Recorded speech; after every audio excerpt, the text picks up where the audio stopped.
Greetings to you at every corner of this beautiful wide world. Looking forward to a new week with each one of you and hoping that we can together go through some concepts of life that each one of us finds important because everything is important. And the importance of it is as much as what we put in it. So, the subject that I picked for today is self confidence because it's the building block of success. Without having a good degree of self confidence, it is very difficult to maintain our balance in life, to maintain our relationships, or even our financial gains or benefits.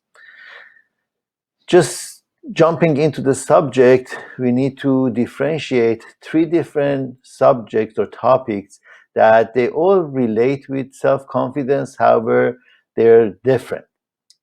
The first one is self worth. And self worth is the value that we assign to ourselves, the values that we adhere upon, the values that we see as our worthiness in this world and in our communities or in our personal life. And that inner evaluation of ourselves, the self worth, it's the foundation of the self confidence because without really feeling valuable, it is very difficult to feel good about what you do. And then self esteem is the result of our feelings towards ourselves based upon adhering to those values. So if I see that my values are aligned with my feelings, then I feel good about who I am, what I do. That gives me a good sense of self esteem. However, if it's not congruent with each other, if I value myself a lot, but then I'm afraid of engaging in conversations or just have anxiety about different things. So there may be an issue of self-esteem here, and the self-esteem needs to be worked with to reach the self-worth. And then together, they will give us our self-confidence as a result of having all of these together. However, self-confidence could be just external and without really having a lot of self-esteem or self-worth, people can be self-confident, which that would be creating a problem because when we are valuing ourselves inappropriately, more than what we should value ourselves or less, then that worthiness is not realistic. And then the self-esteem may be based upon some fake ideation of our evaluation of ourselves. And then the self-confidence is going to be a over-exaggerated way of processing our thoughts. If I want to define self-confidence as a sentence, the best thing that I could write is it's trusting your abilities about your qualities, judgments, state of being certain to what you do, say, think, or engage with. So these are all important aspects of self-confidence, and how you can process information is based upon the degree of self-confidence that you have.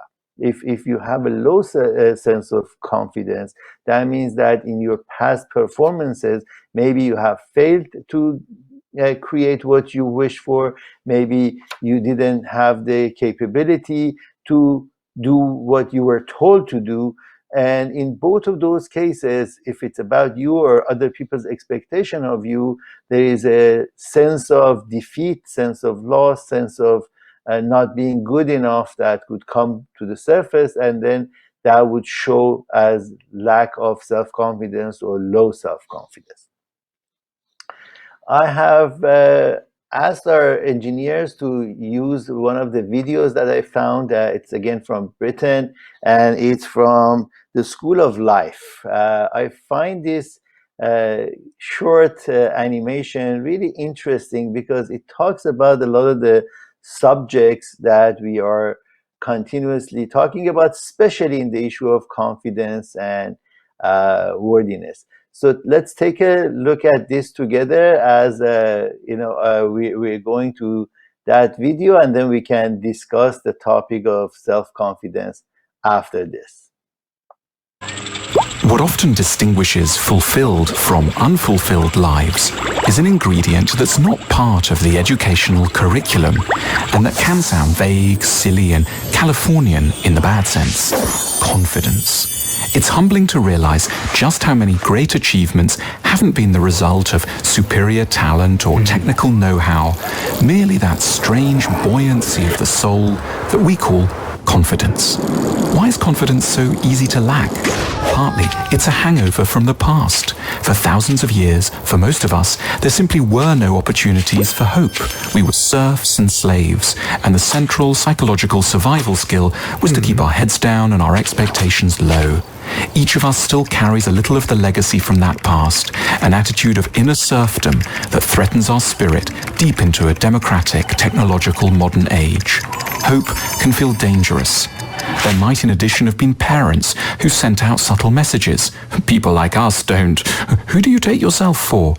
We should feel compassionate about where those defensive parental messages came from.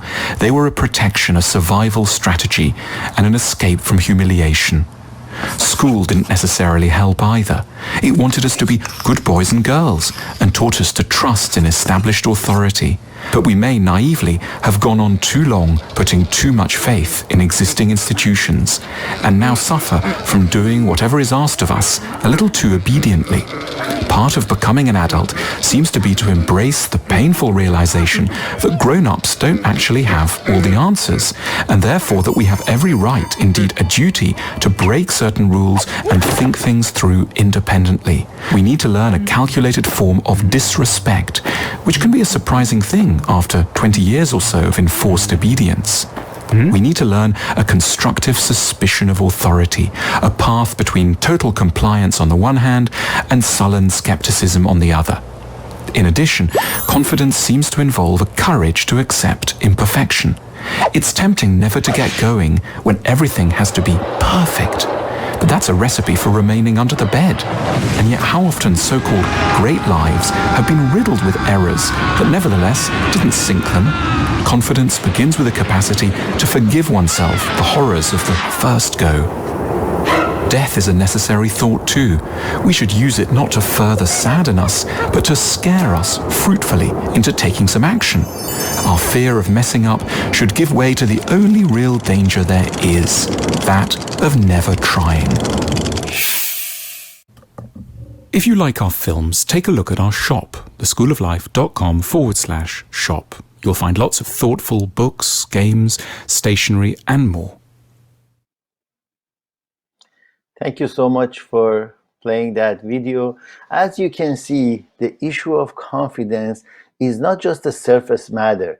It is something very deep, deeply rooted in all of us from a very early time in our lives when our parents or caregivers were not necessarily able or completely focused on confidence, mostly because they didn't even have the required amount of confidence. They came from anxiety, fears, depression, or other sorts of feelings that did not make them able to feel confident enough in their lives. Maybe they faked it, maybe they pushed it, maybe they became authorities to show their power to us so we can become obedient.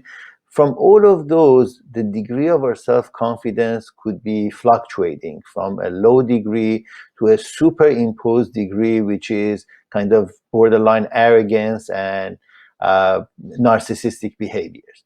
So the wounds or the traumas that we can be experiencing as children, if we don't get enough attention or love and direction, or if we get too much of it, or we need to just substitute our feeling bad with defense mechanisms to feel good about things on a unfounded basis. All of these are reasons that our self-confidence will be not strong enough, and then underneath it, as we said, our self-esteem may be involved in it because we're not feeling good enough about ourselves. And that feeling not good enough is because we're not achieving the values that we have, because we are not seeing ourselves as worthy of the challenges that we have or the life that we live in. All of these can put us in a spiral down. And even if we are in an up and then overconfident state, that is going to create problems in our relationships and the way that we see life.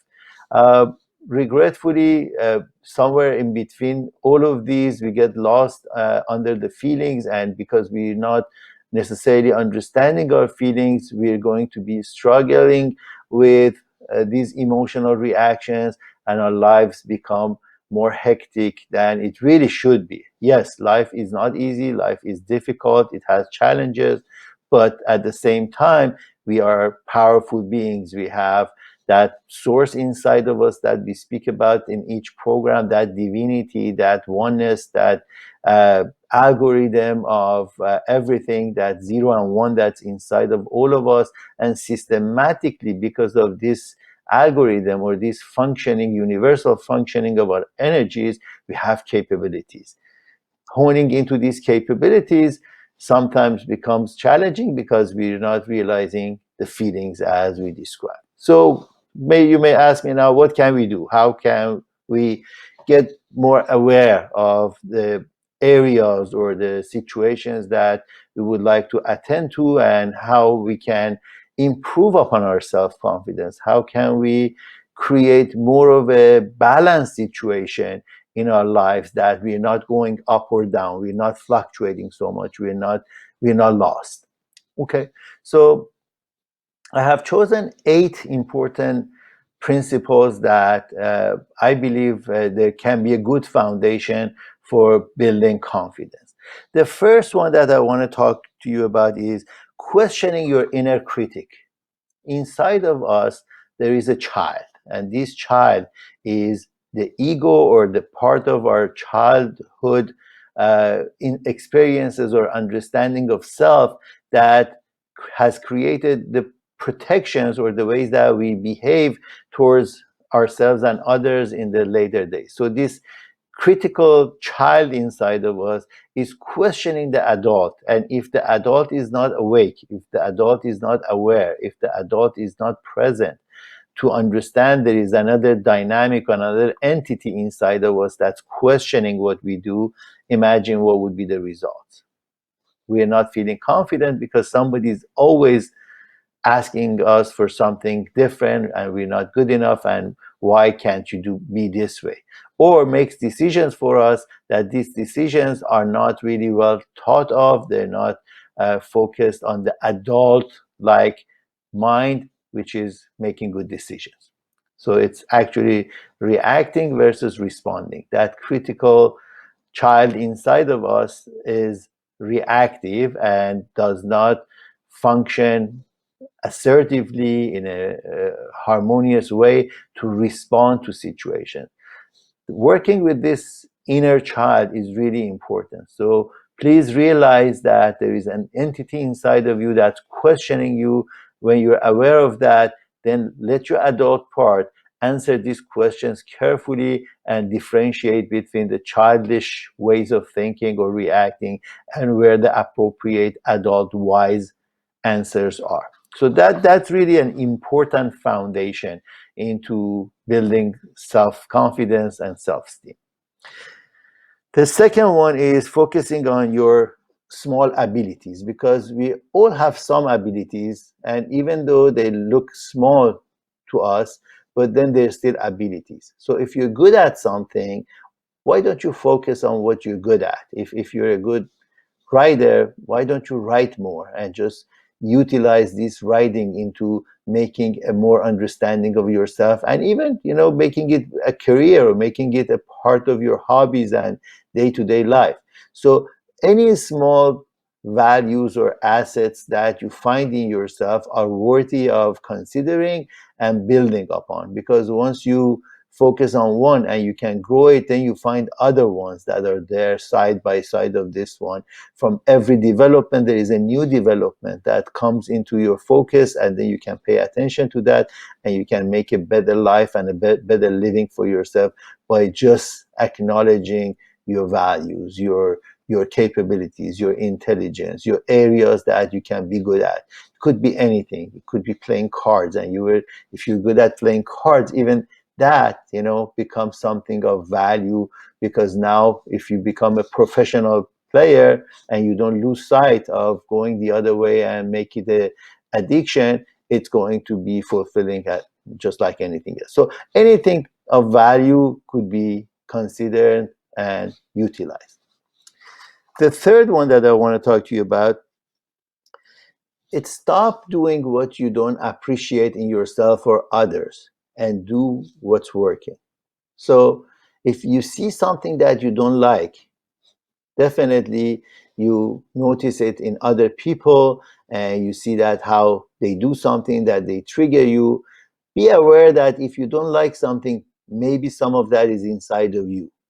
So instead of saying, I don't like this, find out what is it that you don't like about this and why it needs to be stopped. And if it needs to be stopped in any way for you, then you're the one who needs to realize what's going on and how these situations are affecting you and how you can change this behavior towards something of more value. Do what you do good and do more of it, and do not do what you don't like and what you don't want to see. Stop doing that. Fourth, love yourself as you are.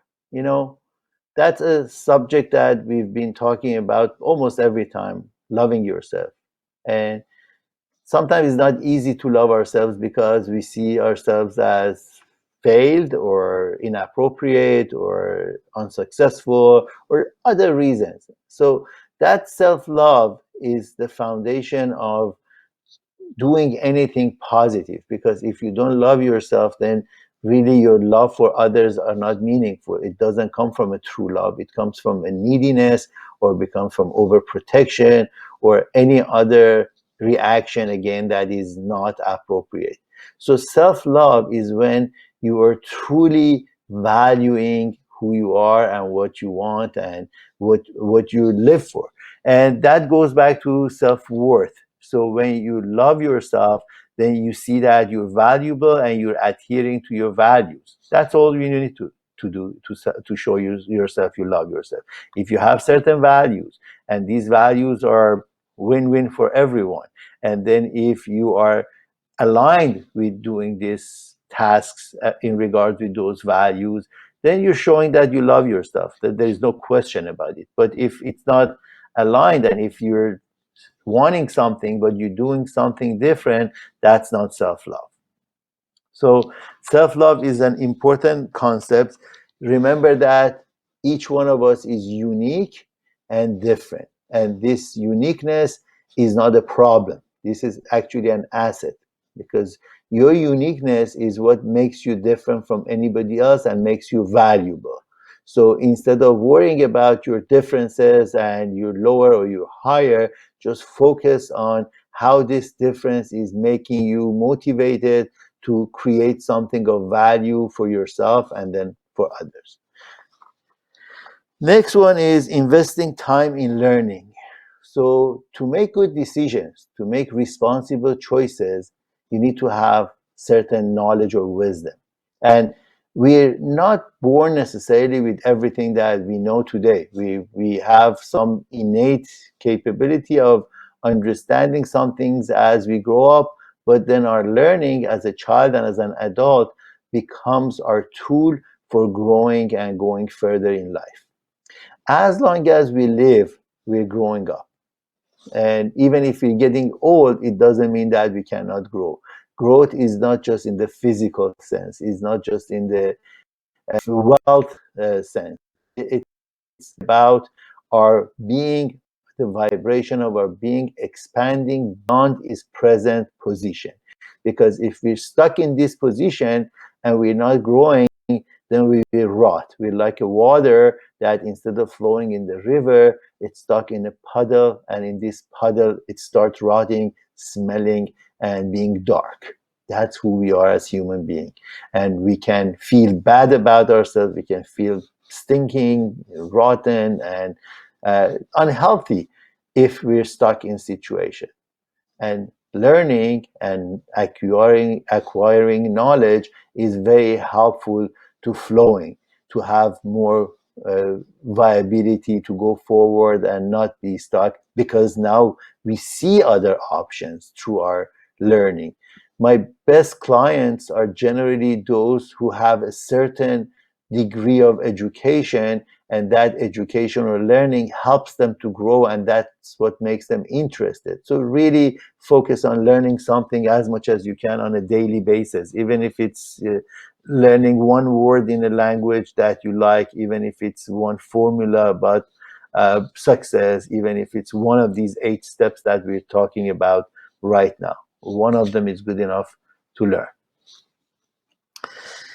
And obviously, going to therapy is helpful also. You know, uh, as a child, I was really fascinated when I was 14, 15 by the fact that people could go to therapy.